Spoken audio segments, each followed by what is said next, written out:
are my old shoes, whose condition has deteriorated a bit. The golden decoration on the front has also started to rust. So I'm going to make my old shoes look new again today.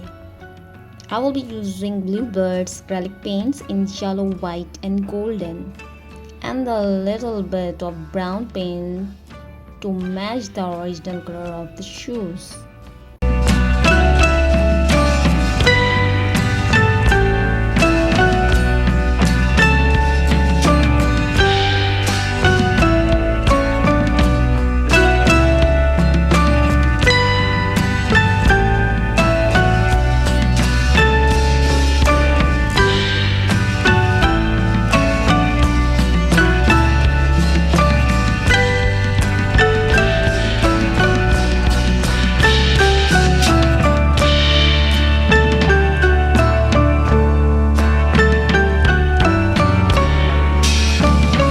Apply 2 coats of golden paint to the golden decoration, allowing the first coat to dry completely before applying the second coat.